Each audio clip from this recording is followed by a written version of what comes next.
2024 চন 21 নৱেম্বৰ তাৰিখ আৰু 3টা বজা আবেলি আৰু আজি 2025 চন 21 নৱেম্বৰ এইটো 3টা বজাত মই ভিডিঅ'টো বনাই আছো।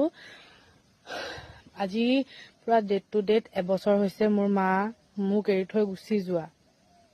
তো মোক বহুতে সুধি আছিলে যে তোমাৰ মা কেতিয়া ঢুকালে, কি হৈছিলে, সেই মানে বহুত কুৱেশ্যন আহি আছিলে। তো মই আজিয়ে বনাম বুলি ভাবিছো। আৰু মোৰ মা বেমাৰ হৈ আছিলে, প্ৰায় 3 মাহ মান বেমাৰত ভুগি আছিলে।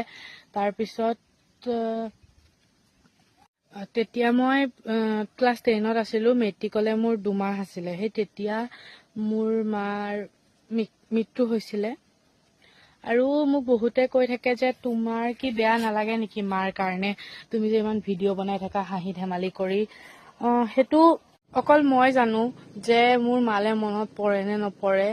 আৰু এজনী ছোৱালী মাক নোহোৱাকে এবছৰ কটোৱা বহুত ডাঙৰ কথা। বহুতৰে লগত হৈছে, বহুত বছৰ তেনেকে থাকিছে, কিন্তু মোৰ কাৰণে বহুত টানৰ কথা। কাৰণ মই 15 বছৰ 16 বছৰ মাৰ লগত একেলগে পাই আহিছো, আৰু বেমাৰৰ সময়ত মই মাৰ লগত একেলগে আছিলো। আৰু মোক বহুত মানুহে কৈছিলে যে মোৰ মা বোলে মোৰ কাৰণে মৃত্যু হৈছে। তো মই যিজনী ছোৱালী আজিলৈকে গুৱাহাটীত গৈ পোৱা নাই, সেইজনী ছোৱালীয়ে মাৰ লগত গৈ পেলাই গুৱাহাটীত থাকি আহিছো। মইতো কব পৰা, মোৰ মা হয়, মই কৰিবই লাগিব ইমানখিনি, কিন্তু মানুহখিনিয়ে মোক দুখিছে। মানে সেই অনুভৱটো মোৰ এতিয়া ফিল হৈ আছে, সেই অনুভৱখিনি। তো মই মানে মোৰ মুখত শব্দ নাই কবলৈ। আৰু আমি অসমীয়া মানুহখিনিয়ে সকলোৱে জানো যিটো তিথি মতে আমি বছৰেকীয়া পতা হয়। তো সেই বছৰেকীয়া দিনা মই আকৌ শুনিবলৈ পাইছো যে তাই এতিয়াও ভাল হৈ থাকিলেহেঁতেন, কিন্তু ছোৱালীজনীয়ে ভালকে ট্ৰিটমেণ্ট নকৰিলে। মই জানো মোৰ মাৰ কাৰণে মই কি কৰিছো, কোনেও নাজানেতো।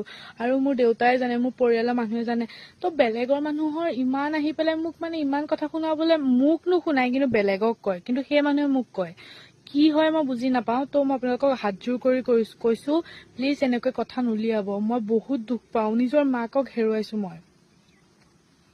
প্লিজ।